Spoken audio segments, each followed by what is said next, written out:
It is November the 3rd, and here I am in sunny Tuscany. I mean, just look at this.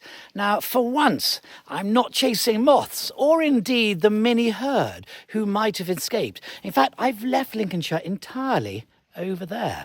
And today, we're here to try and collect the olives for the olive pressing. Now, I've been a little bit late, actually. So these are all the trees, and we were hoping that we were going to start collecting those olives sometime this week. But as is always the way with these things, they've already been done.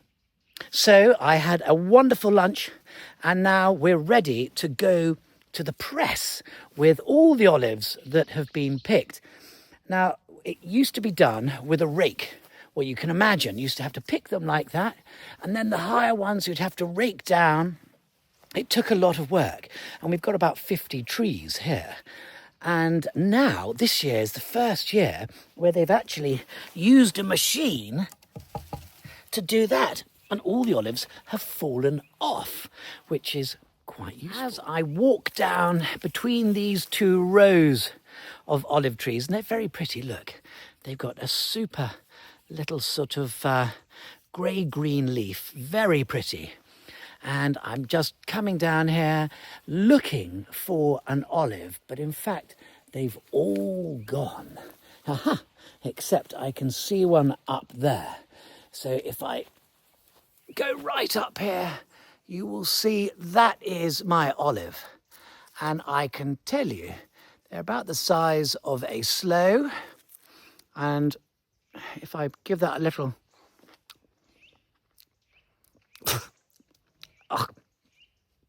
Ooh, that is super peppery and not at all nice. However, I know for a fact that once it gets pressed, it is absolutely delicious and very healthy. Let's go over here and look at all the boxes which have already been collected and are now ready to make their way to the press. So here we are. We've got green ones and we've got these deep red ones.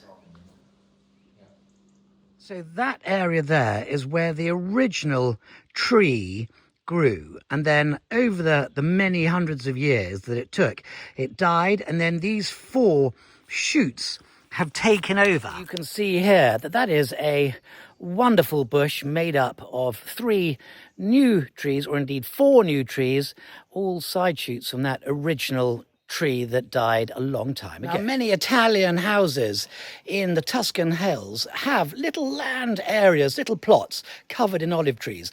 But unless you maintain them, look after them, then they won't actually produce. And we're very fortunate that our main farmer is called Angelino. I love saying that. Angelino. He is the man in the know. He's collected the olives. He's booked a slot with the press, who can then squeeze all the olives. And in fact, we've just discovered that we've got 20 litres from last year. Anyway, this is going to be a completely new thing for me. And you know that I love new experiences. So keep watching. And our little local village of Mercatale is down there in the dip. And what's so amazing about this sort of an area, probably the whole of Italy, is you've got little bakeries, little weeny shops, little weeny meat counters in all these small towns, 3 bars. The sense of community is fantastic, and that's what I particularly love about this. And on previous trips, I'm always interested to know what the difference about what the place sounds like. And of course today, there's hardly a breath of air. I can hear the odd dog down there, but there are no cicadas. Normally this place is deafening in the summer months, June, July, so many cicadas. But by the time November's come along, everything seems to have disappeared. And I can hear a small van that can only be a small farmer. I'm hoping that is Angelino and the merry team. Here he is coming round the corner.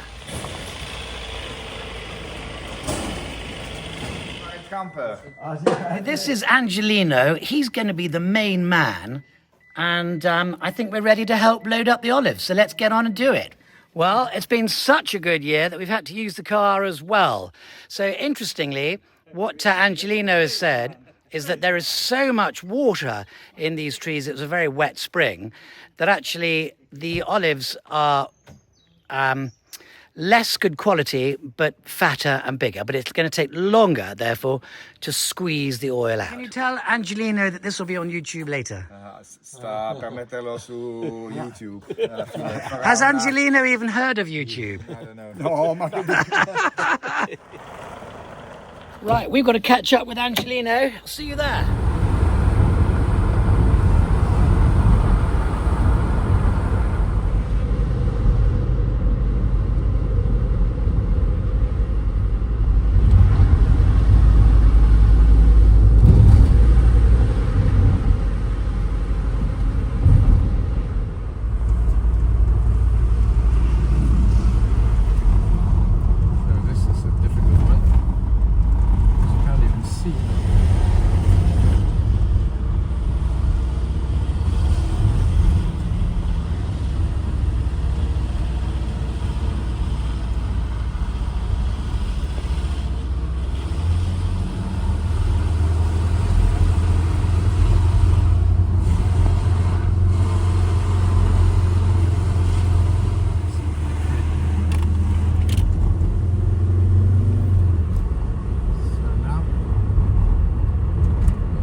So we've just arrived, and this is where we now need to pour all of our olives. And we've got Marco here who's in charge. So of course, at this very, very busy time of the year, Marco is going to be working probably 24 hours a day to get all this lot into the press.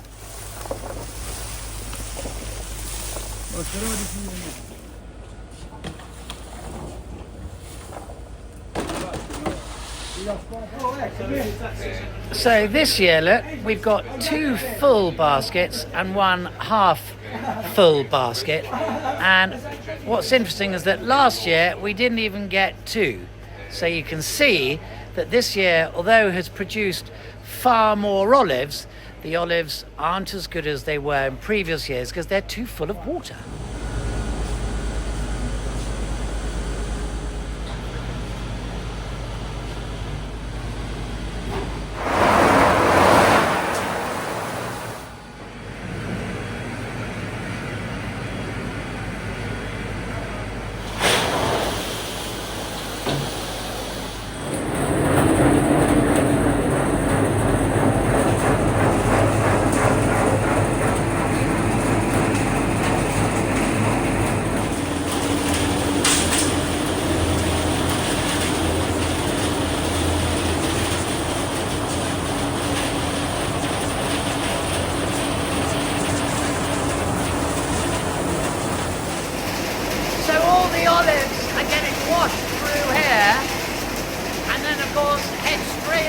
This is our last crate, and in it goes, and then of course all that lot goes up there, it gets washed, and all the leaves and little bits of branches, they go into a truck out of the way, and the rest of the olives there go in and get pressed.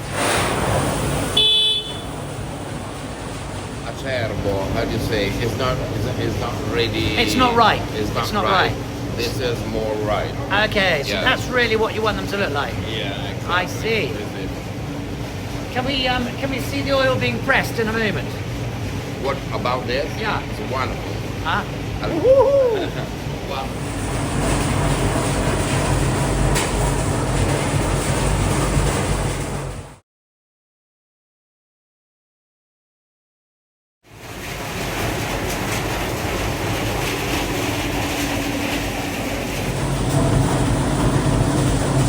And as the sun sets over Tuscany, I'm loving being under this pomegranate tree. Look at that. Now, all the olives, once they've gone through the process, they don't just get thrown away. Oh no, look. It gets dropped off in there and then sold as top banana fertilizer. Anyway, back to our oil, which is going through that little building there. It's now being washed and it's about to get squidged, and then it goes from there into a main press, and these great big metal things turn it over and over and over. Let's go and see what happens. So this machine here, once the olives have gone up that little slide, they get minced in there, and this blue thing is a great big fan to try and keep that engine cool, because of course they're doing this all day, and it'll probably take a couple of months to do the harvest in this whole area. So it's a lot of hard work. But let's go in this little room and have a look. So there it is. So the olives get mashed in that machine there, and then they end up dropping down here and then being pumped through that pipe into the next room. It's all quite technical, but it makes sense.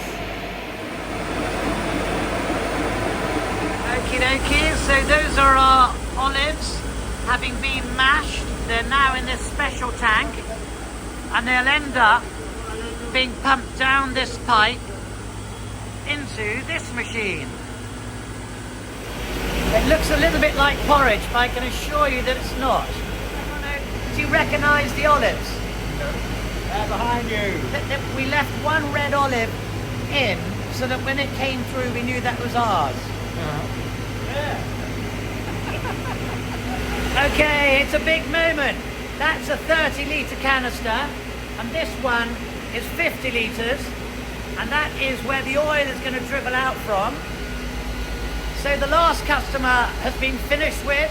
It's about to be our turn, and now all of our olive mush goes into here, and that's like a centrifuging something or other, and the water needs to be separated from the pulp. So when I come round this side, this one here is where the oil goes, and that one there is where the water goes. It spins round in here, and then the water and the oil go up that pipe, along there, and finally back into the machine, and then it pops out here. All we're waiting for is the man to press the button.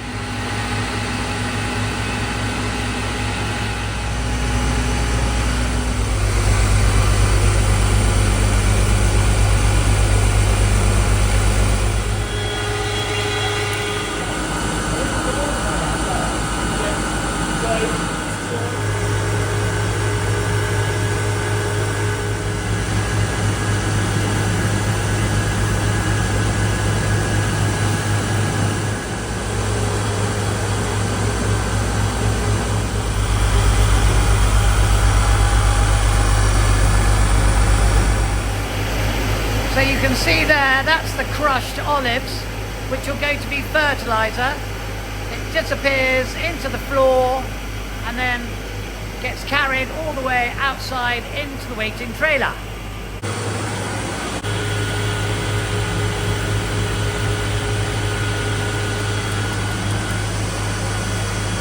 Is it good?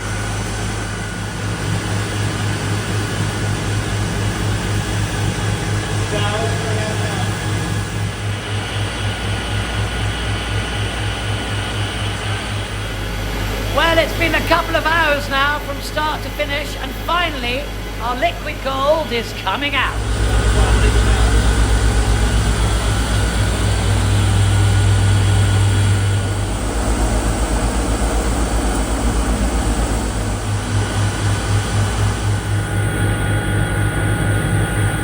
Well, you remember at the beginning I tried that olive and it was the most horrible thing I've ever eaten. Well, if I stick my finger under there, warm olive oil, catches in your throat a little bit, but otherwise I think I probably just need a nice salad to go with it.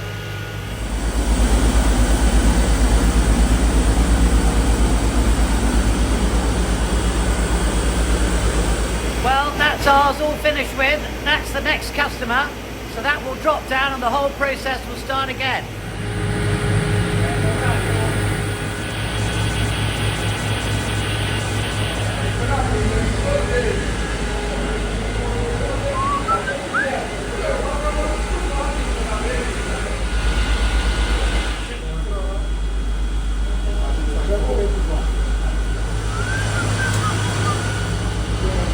And so there you are, the end of our story. It's only taken an hour, can you believe? And that was 129 euros for all that work, and it produced 55 litres of top grade olive oil.